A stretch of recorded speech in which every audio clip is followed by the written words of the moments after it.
சிரிப்புக்கு என்ன ஸ்பேஸ் சிந்தனைக்கு வள்ளுவரு இன்னதுக்கு இன்னதுன்னு எழுதி வச்ச பொருத்தம் இது சுக்குடி மீனாட்சி சொக்கநாத நான் தாண்டு சுக்குடி மீனாட்சி. கிழவிங்களுக்கு எகத்தாளத்தை பத்தியா என்ன ஆட்டம் போடுங்க குத்தாட்டம் சாவர வயசுல அடியே தாய் கிழவியே என்ன இந்த கொடுமை பண்ணிட்டு இருக்கிற பாடையில போற நேரத்துக்கு பாட்டு கேக்குதா உனக்கு அத்தையோ அத்தையோ அத்தை என்ன மர்மூல? என்னது மருமவுளா? ஆமா மர்மூல, சொல்லு மர்மூல. அத்தை என்னது என்ன மருமவனை கூப்பிட்டீங்களா?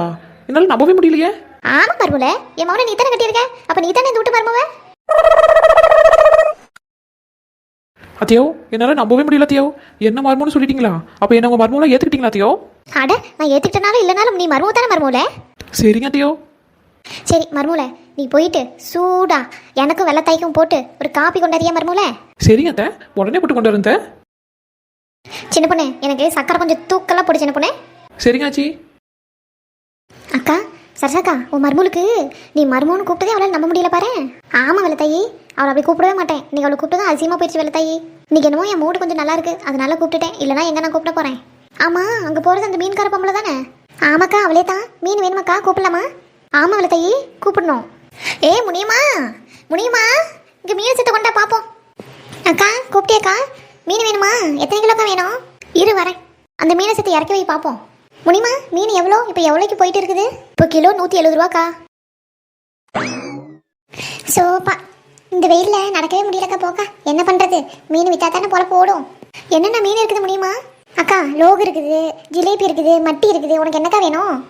அப்படியா, எனக்கும் 1 கிலோ வேணும் முடியுமா? எனக்கு வந்து லோகு மீன் கொடுத்துரு, அதுதான் என் மருமகளுக்கும் என் பேரப்பிள்ளைங்களுக்கும் பிடிக்கும். சரி முனியம்மா, எனக்கு வந்து லோகு வேண்டாம், ஜிலேபி 1 கிலோ கொடுத்துரு. அக்கா என்கிட்ட வேற 100 ரூபா தாங்க இருக்குது. முனியமா 1 கிலோ 170 ரூபாய் சொல்றாக்கா. என்னக்கா பண்றது? இல்லைன்னா அடுத்த வாரம் மீன் எடுத்துக்கிறேங்க்கா. இந்த வாரம் வேணா என் மாவன் அனுப்பிட்டு கறி ஒரு 1.5 கிலோ எடுத்துட்டு வர சொல்லி போடுறேன். அட ஏன் வரல தாயி, 70 ரூபாய் கூடவா நான் தரமாட்டேன். இப்போ வாங்கிக்கா, அடுத்த டைம் நீ வரக்குள்ள கொண்டாந்து கொடு. இப்போ என்ன அவசரம்? அப்படியாக்கா, நான் மறந்து போயிருவேங்க்கா, எனக்கு ஞாபகப்படுத்துக்கா. சரியா? வீட்டுக்கு போயிட்டு இல்லைன்னா என் பேர பையன்கிட்ட கொடுத்து விட்றேங்க்கா. அட எதுக்கு வேலை தாயி, இதுக்கு போய் இவ்வளோ பேசுற? வீடு வாங்கிக்கலாம், எங்கே போயிட போகுது?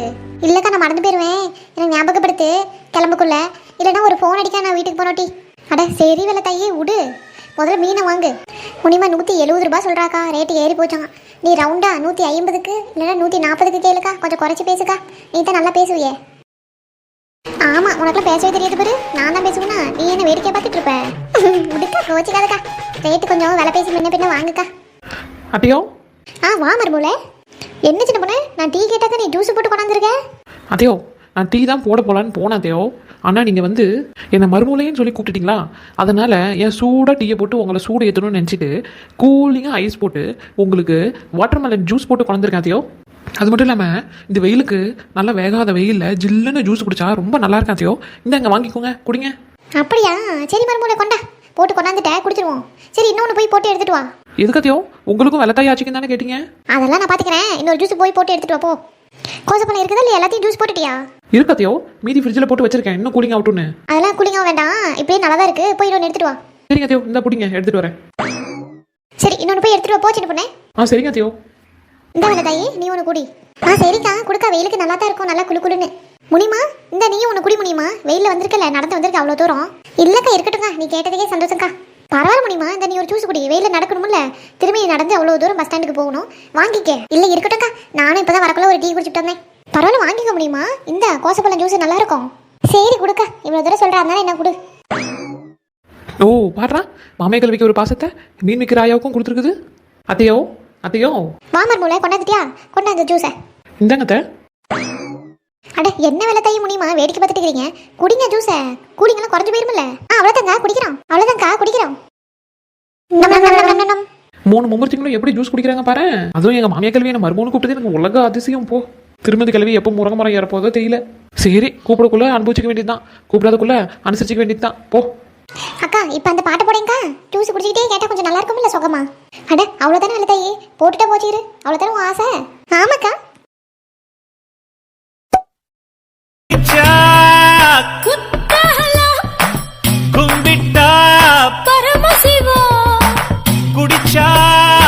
மாமியா கல்விக்கு வந்த வாழ்வு கொஞ்சம் நஞ்சமில்ல. சரி அக்கா ஜூஸ் அப்படியே குடிச்சிக்கிட்டே நடந்துட்டே போய் குடிக்கிறேன்க்கா. இப்படியே நான் பாட்டு கேட்டுட்டு உட்காந்துட்டு என் பொழப்பு வீணா போயிருக்கா. நான் போயிட்டு வரேன். சரி உங்களுக்கு எத்தனை கிலோ மீன் வேணும்க்கா சொல்லுங்க. எனக்கு 1 கிலோ லோகு கொடுத்துட முடியுமா? எனக்கு 1 கிலோ ஜிலேபி முடியுமா? கட்டி கொடுத்துரு. இந்தாங்கக்கா 170 340 ரூபாய் வருதுக்கா. அட முடியுமா? உனக்கு வேண்டாம் எனக்கு வேண்டாம். 150 போட்டு 300 ரூபாய் ரவுண்டாக வாங்கிக்க முடியுமா? அக்கா உண்மையில எனக்கு கட்டுப்படி ஆகாதுக்கா. எனக்கு வர்றதே 10 ரூபாய் தான்க்கா. நீ 40 ரூபா குறைச்சினா எப்படிக்கா? அட எல்லாம் கட்டுப்படி ஆக முடியுமா? கொஞ்சம் வாங்கிக்க. நாங்களா பொதுவரைக்கும் வாங்கிட்டு தானே இருக்கோம். ஆமாம் முடியுமா? வாரம் வாங்கிட்டு தானே இருக்கிறோம். அக்கா உண்மையாலுமே எனக்கு கட்டுப்படி ஆகாதுக்கா. நான் இங்கேருந்து பஸ் ஏறி போய் ஆற்றுல போய் பிடிச்சிக்கிட்டு வந்தாவே எனக்கு பஸ் காசு எல்லாம் ஆகுது இல்லைக்கா. சரிக்கா ஒரு 10 ரூபாய் குறைச்சிட்டு கொடுக்கா. 120 ரூபாய் போட்டுக்கோக்கா. ரவுண்டாக 300 பண்ண மாட்டே முடியுமா? ரொம்ப தான் பண்ணுற முடியுமா? அட உண்மையில தான் வெள்ளத்தாயி சொல்கிறேன். எனக்கும் கொஞ்சம் கட்டுப்படி ஆகணும்ல. இந்த வெயிலில் தூக்கிட்டு கூடையை வச்சுக்கிட்டு தலை மேலே திரியறேன்ல. எனக்கு கொஞ்சம் யோசிச்சு பாரு வெள்ளத்தாயி. சரி வெள்ளத்தாயி விடு முடியமாட்டையா நம்ம பேசிக்கிட்டு. சரி 320 ரூபாய் கொடுத்துடலாம் விடு. இந்தக்கா வாங்கிக்கோங்கக்கா. சரி பொண்ணு உள்ள பீரோ மேலே காசு வச்சிருப்பேன் போய் எடுத்துட்டு போ. 320 ரூபாய். சரிங்க அத்தியோ. அத்தியோ இந்தாங்க எடுத்துட்டு வந்துட்டேன். 320 ரூபாய் இருக்கு கொடுத்துருங்க. நீ வாச்சிட்டு போனே நீயே கொடுத்துருவா. அட மாமியா கழிக்கு இன்னைக்கு என் மேலே பாசம் பொங்குது. என்னைக்கு இது முருகை முறை யாரப்போதும் தெரியலையே. சரி இருக்கட்டும் பார்த்துக்கலாம். ஆச்சி இந்தாங்க. இருந்தாலும் இன்னும் கொஞ்சம் குறைச்சி ரவுண்டாக 300 ரூபா கொடுத்துருக்கலாம் ஆச்சி. இல்லைம்மா சின்ன பொண்ணு உண்மையாலுமே எனக்கு கட்டுப்படி ஆகாதுமா. அப்படி கட்டுப்படி ஆச்சுன்னா நானே கொடுத்துருவேன். சரசாக்கல்ல கொடுக்காம யாருக்கு கொடுக்க போறேன்? பரவாயில்லாச்சி நல்லா பேசி வியாபாரம் பண்ணிவிடுவீங்க. அப்படி எல்லாம் பொழைக்க முடியுமாமா? சரி எனக்கு நேரமாவதுமா பஸ் வந்துடும். போயிட்டு வரட்டுமா? சரிங்க ஆச்சி போயிட்டு வாங்க. அடுத்த வாரம் வந்து லோகு கொண்டு வாங்க. இந்த வாரம் எங்கள் மாமியாருக்கு பிடிச்ச ஜிலேபி கொடுத்துருக்கீங்க. ஆனால் எனக்கு லோகு தான் பிடிக்கும். சரிம்மா கொண்டாரேன். ஏய் முனிமா இடுப்புல காசு வச்சிருவாத. இப்பெல்லாம் திருடங்க நிறைய அதிகமாயிட்டாங்க தெரியாத உனக்கு? இடுப்புல இருக்கிறத காசு எவனாவது உருவிட்டு போயிருப்பாரான்.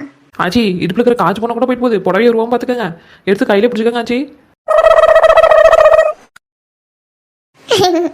சச்சக்கா உங்க மருமகளுக்கு உங்க வீட்டு போய் குசும்பு அதிகம் போங்க. இல்லை ஒன்றும் நடக்காது சின்ன பொண்ணு. அதை நான் ஜாக்கிரதையா வச்சுக்குவேன். அப்படியே அந்த கூடையை வச்சு தூக்கி விடுமா சின்ன பொண்ணே. சரிங்க ஆச்சி வாங்க. ஆச்சி பயங்கர வெயிட் ஆகுது பிடிங்க. கொண்டாமா கொண்டா. அப்படியே நீ சத்த தலை மேல வச்சு விட்டுருமா. சரிங்க ஆச்சி. அப்பா பிடிங்க ஆச்சி பிடிங்க. அம்மா இப்போதாச்சும் தெரியுது ஏன் காசு கட்டுப்படி ஆகுதுன்னு சொல்றீங்கன்னு. பயங்கர வெயிட் ஆகுது போங்க. ஆமாம்மா அப்படிதான் நான் தூக்கிட்டு நடக்கணும். சரி நான் போயிட்டு வரட்டுமா? அடுத்த வாரம் வரேம்மா. சரிங்க ஆச்சி பார்த்து பத்திரமா போயிட்டு வாங்க. சரசக்கா வெள்ளத்தாயி போயிட்டு வரேன். சரி போயிட்டு வா. அடுத்த வாரம் கொஞ்சம் கட்டுப்படி ஆகிற மாதிரி கொண்டுட்டு வா. நீ சொல்ற ரேட்டுக்கே வாங்க முடியாது. அடுத்த வாரம் கொஞ்சம் பார்த்து கொடு. சரியா முடியுமா? சரிக்கா வரேன். சரி சின்ன பொண்ணே மருமகளே இந்த மீன் எடுத்துட்டு போய் நல்ல புளிப்பு உப்பு காரமா போட்டு குழம்பு வைப்போ. அதே அரிசி ஊற போட்டாச்சு. சோறு வெந்துட்டு இருக்குது. பருப்பு வேற போட்டுட்டேனே என்ன பண்றது? சரி பருப்பை கடைச்சி வச்சிரு கொஞ்சமா. அது நாளைக்கு கூட சாப்பிட்டுக்குவோம். இன்னைக்கு மீன் குழம்பு எனக்கு சாப்பிட்டே ஆகணும். சரியா மருமகளே போய் நல்லா புளிப்பு காரம் போட்டு வை மருமகளே. அப்படியா அத்தியோ சொல்றீங்க? ஆமா மருமகளே இப்போ 1/2 கிலோ போட்டு குழம்பு வச்சிரு. நாளைக்கு 1/2 கிலோ ரசம் வச்சு பொரிச்சு சோறு வச்சு சாப்பிட்டுருவோம். சரிங்க அத்தியோ. இந்தா போய் குழம்பு வைப்போ. நாளைக்கு 1/2 கிலோ பொரிச்சிக்கலாம். சரிங்க அத்தியோ போய் உடனே வச்சிடறேன். நீங்க மருமகன் கூப்பிட்டதுக்கோசமே போய் வச்சிடறேன் அத்தியோ. நேத்து நெல்லிச்சோறு நெய் மணக்கும் கத்திரிக்காய் நேத்து வச்ச மீன் குழம்பு என்ன இழுக்குதையா நெஞ்சிக்குள்ள அந்த நினைப்பு வந்து மயக்குதையா. மக்களே நான் தான் உங்க சரசு பேசுறேன். அடுத்து வர எபிசோட் எல்லாமே நல்லா இருக்கும். மறக்காம வீடியோவை பார்த்துட்டு சப்ஸ்கிரைப் பண்ணிக்கோங்க நம்ம சேனலை. ரொம்ப நன்றி மக்களே.